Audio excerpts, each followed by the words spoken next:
대한민국을 대표하는 섬들은 정말 많죠. 제주도, 독도, 울릉도 등등. 아무래도 우리나라의 섬들은 제주도를 제외한다면 대다수의 섬의 크기가 그렇게 크진 않아요. 그래도 이런 섬들은 대한민국이라는 국가에 포함되어 있다 보니 면적이라든지 인구수에 대해 크게 연연하진 않죠. 그런데 저기 태평양 한가운데 울릉도 크기의 3분의 1 정도밖에 안 되는 나우루 공화국이라는 나라가 있다고 하거든요. 아무래도 섬의 크기도 크기이고 위치도 위치이다 보니 그렇게 막 영향력이 있는 나라는 아니겠지? 뭐 이렇게 생각하실 수 있을 것 같은데요. 하지만 이 나라는 미국보다 잘 살았던 전 세계 손꼽히는 국가 중 하나였습니다. 이게 말로만 잘 살았던 게 아니라 실제로 국민소득이 미국보다도 높았어요. 그렇다면 과연 나우루 공화국에는 도대체 어떤 일이 있었던 걸까요? 당시 1만 명에 달하는 나우루 공화국 국민들 평균 연봉이 1억이 넘었다고 하는데 오늘은 이 주제를 한번 이야기해볼까 합니다. 자, 오늘 저와 함께 살펴볼 지식 가이드는 미국보다 잘 살았던 나라 나우루 공화국입니다.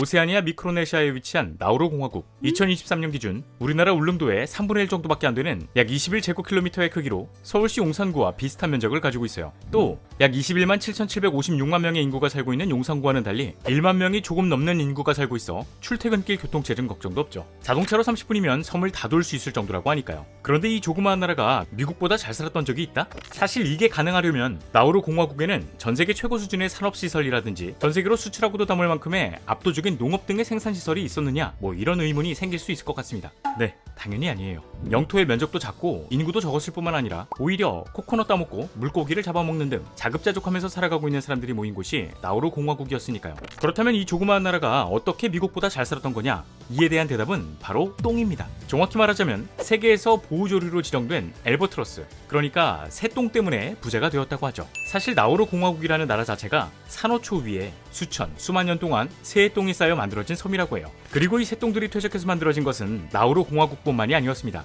이곳에는 지구상에서 가장 귀한 희귀 자원이라 불리는 순도 100%의 인광석이 만들어졌기 때문이죠. 인광석은 19세기 유럽인들에 의해 발견된 이후 화학비료의 원료로 사용되는 광물로 쓰이기 시작했어요. 당시 서구 열강들은 폭발적으로 증가하는 인구의 식량 등을 충당하기 위해 척박한 땅을 개간한 후 농사를 짓고 있었다 보니 인산염을 주로 한 구아노라 불리는 새똥비료의 수요가 급증하게 되었죠. 그리고 이 인광석에는 수요가 급증한 인산염을 함유하고 있어 가격이 순식간에 상승하게 되는데요. 이로 인해 나우루 공화국에 인광석이 발견되었다는 소식을 듣게 된 서구 열강들과 일본, 호주 등의 강국들은 제2차 세계대전 이후 나우루 공화국에 들어와 신탁 통치를 하면서 인광석 채굴권을 독점하기까지 했었어요. 하지만 1968년 1월 31일 나우루 공화국이 독립을 맞이하게 되면서 다른 나라에게 빼앗겼던 인광석 채굴권을 확보하게 되었습니다. 결국 인광석의 값어치는 부르는 게 값일 정도로 귀해지기 시작했고 세계 각국에서는 나우루 공화국에게 나 진짜 인광석 필요하다, 제발 좀 팔아달라, 뭐 이렇게 이야기했다고 하죠. 그리고 여기서 나우루 공화국이 배짱을 부릴 수 있었던 게 애초에 인광석은 한정된 지역에서만 나오기도 하고 전 세계적으로 인광석이 고갈되고 있을 때 나우루 공화국에는 지천에 깔린 수준이 아닌 섬 자체가 인광석이라고 봐도 무방했다고 하니까요. 일단 나우루 공화국에 있는 바위는 모두 인광암이고 국토 면적의 5분의 3 정도가 인광석 광산이었다고 하니 이건 말다한 것 같은데 실제로 나우루는 고개만 까딱해서 땅 파면 나오는 인광석을 팔아 엄청난 부를 누렸다고 해요. 1980년대 당시 연간 자그마치 약 1억 6천만 달러를 벌어들이기 시작했을 뿐만 아니라 미국이 1인당 국민소득이 12,249달러, 일본은 9,834달러, 우리나라가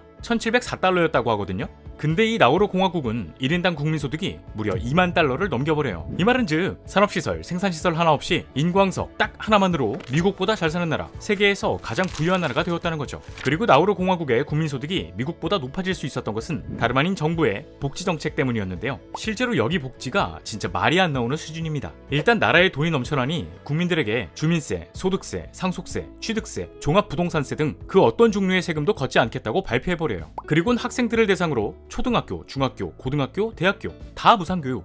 이 중에서도 해외에 나가서 외국물 좀 먹고 싶다? 너 유학 가고 싶어? 입 벌려? 장학금 들어간다? 약간 이런 느낌으로 유학 비용까지 정부에서 다 지원을 했다고 해요. 게다가 국민들이 각종 질병으로 병원에 방문하게 되면 병원비를 전액 나라에서 지원해주는 것은 기본이었고 만약 국내에서 고칠 수 없는 질병이라든지 큰 수술이 필요하다? 그럼 호주나 뉴질랜드에 있는 국외 대형 병원으로 이송해 치료를 받을 수 있게 했다고 합니다.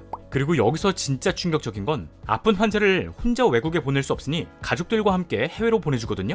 정부는 이 돈을 무상으로 지원해줬을 좋아졌을 뿐만 아니라 해외에서 치료받고 간병하는 동안 남 눈치 보지 말고 편하게 지내라고 병원 옆에 집을 사줬다고 해요. 이 정도 복지라면 나우루 공화국의 인구가 아무리 1만 명이 조금 넘는다고 해도 잔고가 텅텅 비어버릴 것 같지만 정부의 복지는 여기서 멈추지 않았고 매년 전 국민에게 1억 원을 생활비로 지급해버립니다. 진짜 복지 정책으로 국민들이 혼나는 수준인 거죠. 또한 결혼을 장려하기 위해 만약 신혼부부가 되었다면 방 2개에 거실이 딸린 새 집과 외국인 가정부를 지원해줬다고 하는데 뭐 이런 상황을 본다면 당시 나우루 공화국은 지상 낙원이 따로 없는 것 같습니다. 나라에서 벌어들인 수익을 모든 국민에게 골고루 배분해 빈부격차도 존재하지 않았다고 하니까요. 하지만 문제는 여기서부터 시작되었죠. 먼저 정부는 국민들을 어찌나 아끼고 사랑했는지 일조차 시키지 않았어요. 인광석을 채굴하는 것도 외국인 노동자를 고용했고 심지어 공무원조차 외국인을 앉혀 일을 시켰죠. 결국 나우루 공화국의 사람들은 나라에서 주는 돈만 받아먹으며 오로지 놀고 먹고 마시는 데 집중할 수 있었어요. 이제 더 이상 코코넛 수확이나 물고기를 잡지 않아도 되다 보니 약간의 채소를 제외하곤 모든 것을 수입해 먹기 시작했고 대부분의 음식이 냉동식품이나 통조림이 주를 이뤘죠. 그리고 만약 가공식품이 질린다? 그럼 한 끼를 먹기 위해 비행기를 통째로 빌려 해외로 나가기 시작했습니다.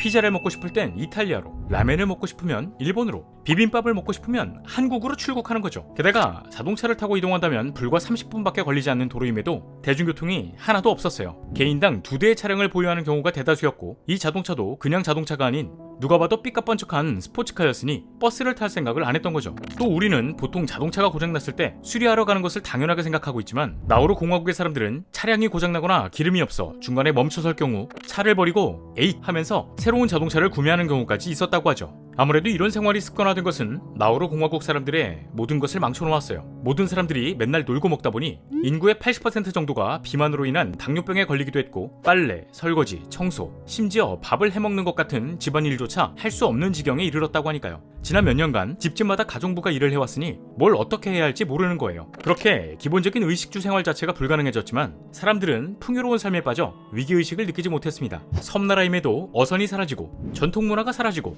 일이라는 개념 자체가 사라졌음에도 말이죠. 그리고 나우루 공화국의 사람들이 누리고 있는 삶은 한계를 보이기 시작했어요. 그 이유는 나라에 평생 동안 불을 안겨줄 것만 같았던 인광석의 매장량이 점점 줄어들었기 때문이었습니다. 정부에서는 이 상황을 해결하고자 도로와 거주지역을 제외한 모든 땅에서 인광석을 채굴해보기도 했지만 1990년대에 접어들면서 불과 10년 전과 비교했을 때 10분의 1 정도의 양밖에 되지 않았다고 해요. 게다가 그동안 너무 많은 땅을 파헤쳤던 탓에 토지는 심각할 정도로 황폐해져 있었고 심지어 섬의 고도까지 낮아져버려 통째로 가라앉을 위기에 놓였다고 하죠. 결국 나우루 공화국의 국고가 바닥나기 시작하면서 경제가 최악으로 치닫게 되자 정부는 발등에 불똥 떨어진 듯 새로운 사업들을 진행하려고 했어요. 하지만 사람들이 일을 하지 않으려고 하니까 뭘 해보려고 해도 진행조차 되지 않았죠. 상황이 이렇게 되자 나우루 공화국의 정부는 부동산을 담보로 돈을 빌리거나 국적을 팔았고 세금이 없음에도 은행을 만들어 국의 자본을 받아들이기 시작했습니다.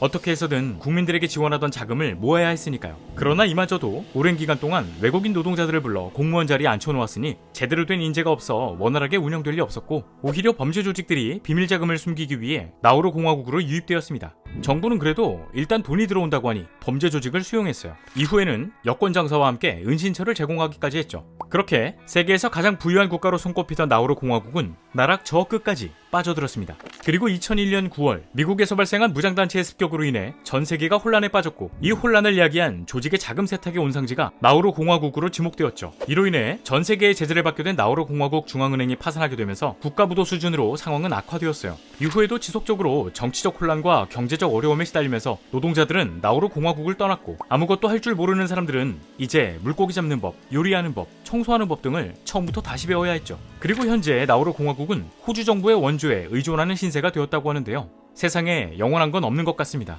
자원의 저주에 빠진 나우루 공화국은 인광석을 팔아 풍요로운 생활을 누렸지만 물질적인 안락은 이내 문화와 삶 전체를 앗아가는 문제를 발생시켰죠. 자원이 고갈되면서 나우루 공화국은 몰락했고 지금의 우리는 나우루 공화국의 과거를 보곤 인간 탐욕 역사의 축소판을 보여주고 있다는 평가를 내리고 있습니다. 하지만 현 시대를 살아가고 있는 많은 이들에게 이 상황은 교훈으로 받아들일 수 있지만 한편으로는 풍요롭고 편리하기만을 바라는 이기적인 생태계 파괴는 비극을 불러온다 라는 경고를 주기도 하는 것 같네요. 자, 오늘의 영상은 여기까지입니다. 다음에 또 다른 안내서로 찾아뵙도록 하겠습니다. 지금까지 지식가이드였습니다. 감사합니다.